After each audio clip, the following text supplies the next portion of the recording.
Hello student, তোমরা কেমন আছো? আশা করি তোমরা সবাই ভালো আছো। প্রতাপ একাডেমি কোচিং পরিবারে তোমাদেরকে সকলকেই স্বাগত জানাই। তোমরা যারা ক্যালকাটা ইউনিভার্সিটির আন্ডারে থার্ড সেমিস্টারে পড়ছো, তোমাদের জন্য আজকে আমি নিয়ে চলে এসেছি ইতিহাস অনার্সে ডিএসসিসি 3 পেপারে গুরুত্বপূর্ণ 20 মার্কস ও 5 মার্কসের কোশ্চেনগুলি। এই কোশ্চেনগুলি তোমরা এখন থেকে ভালো করে রেডি করে নাও, অবশ্যই তোমরা এক্সাম টাইমে চিন্তামুক্ত থাকবে। চলো বেশি দেরি করবো না, আজকে আমরা দেখে নেবো ইতিহাস অনার্সে ডিএসসিসি 3 পেপারে গুরুত্বপূর্ণ 20 মার্কস ও 5 মার্কসের কোশ্চেনগুলি। প্রথমে তোমরা দেখে নাও 20 মার্কসের গুরুত্বপূর্ণ কয়েকটি কোশ্চেন। প্রাচীন ভারতে শূদ্র ও অস্পৃশ্যদের স্থান নির্ণয় করো। প্রাচীন ভারতের নারী সম্পত্তির অধিকার, বিবাহ ব্যবস্থা এবং সামাজিক মর্যাদা নিরূপণ করো। মৌর্য সাম্রাজ্যের পতনের কারণগুলি সংক্ষেপে আলোচনা করো। এই যে তিনটি কোশ্চেন বললাম, তিনটি কোশ্চেন অত্যন্ত গুরুত্বপূর্ণ। এখান থেকে তোমরা 1 থেকে 2টি কোশ্চেন 20 মার্কসের জন্য কমন পেয়ে যাবে। পরবর্তী কোশ্চেন কি রয়েছে তোমরা দেখে নাও। কুষাণ সম্রাট কনিষ্কের রাজনৈতিক ও সাংস্কৃতিক কৃতিত্ব আলোচনা করো। পল্লব স্থাপত্য শিল্পের পরিচয় দাও। কর ব্যবস্থার বিশেষ উল্লেখ সহ মৌর্য অর্থনীতির উপর একটি নিবন্ধ লেখো। তিনটি কোশ্চেন অত্যন্ত গুরুত্বপূর্ণ 20 মার্কসের জন্য। এই কোশ্চেনগুলি তোমরা এখন থেকে ভালো করে রেডি করে নাও। পরবর্তী কোশ্চেন কি রয়েছে তোমরা দেখে নাও। উত্তর ও দক্ষিণ ভারত বিষয়ে সমুদ্রগুপ্ত অনুসৃত রাজ্য জয় নীতির মধ্যে পার্থক্য নির্ণয় করো। কোশ্চেনটি অনেক সময় ঘুরিয়ে আসে। সাম্রাজ্য বিজেতা হিসেবে সমুদ্রগুপ্তের কৃতিত্ব আলোচনা করো। দ্বিতীয় চন্দ্রগুপ্তের কার্যাবলী মূল্যায়ন করো। যুগকে ভিত্তিভূমি বলে কেন চিহ্নিত করা হয়?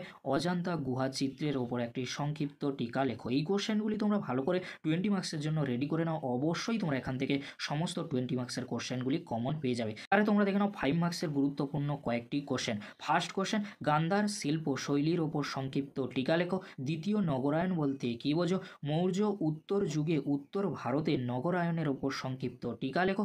গৌতমীপুত্র সাতকর্ণীর কৃতিত্ব আলোচনা করো। এই যে তিনটি কোশ্চেন আমি বললাম, তিনটি কোশ্চেন অত্যন্ত গুরুত্বপূর্ণ।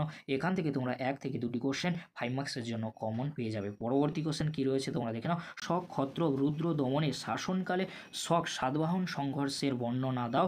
গুপ্ত শাসন প্রতিষ্ঠার প্রাককালে উত্তর ভারতের রাজনৈতিক অবস্থা সংক্ষেপে লেখো। প্রাচীন ভারতের ইতিহাস রচনায় কৌটিল্যের অর্থশাস্ত্রের ওপর গুরুত্ব লেখো। এই যে তিনটি কোশ্চেন বললাম, তিনটি কোশ্চেন 5 মার্কসের জন্য অত্যন্ত গুরুত্বপূর্ণ রয়েছে। তোমরা ভালো করে এই কোশ্চেনগুলি রেডি করে নাও। পরবর্তী কোশ্চেন কি রয়েছে তোমরা দেখে নাও। প্রাচীন ভারতের দাস ব্যবস্থা নিয়ে মেগাস্থিনিসের বক্তব্য কী ছিল? মৌর্য প্রশাসনিক নিয়ন্ত্রণকে রমিলা থাপার কতগুলি ভাগে ভাগ করেছেন? ইন্দো রোমান বাণিজ্যের প্রধান বৈশিষ্ট্যগুলি। এই যে তিনটি কোশ্চেন বললাম, তিনটি কোশ্চেন খুবই গুরুত্বপূর্ণ। এখান থেকে একটি কোশ্চেন এক্সামে আসার সম্ভাবনা প্রবল রয়েছে। পরবর্তী কোশ্চেন কি রয়েছে তোমরা দেখে নাও। গুপ্ত সমাজে নারীর স্থান নির্ণয় করো। সঙ্গম সাহিত্য বলতে কী বোঝো?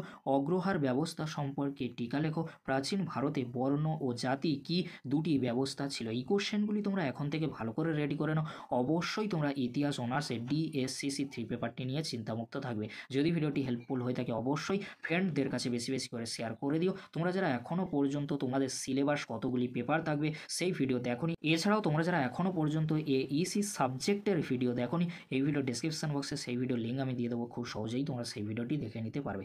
এই ছিল আজকের আলোচনা। যদি ভিডিওটি হেল্পফুল হয়ে থাকে অবশ্যই ফ্রেন্ডদের কাছে বেশি বেশি করে শেয়ার করে দিও। আজকের এতটুকু, পরবর্তীতে দেখা হচ্ছে নেক্সট ভিডিওতে। ভিডিওটি দেখার জন্য তোমাদেরকে অসংখ্য ধন্যবাদ।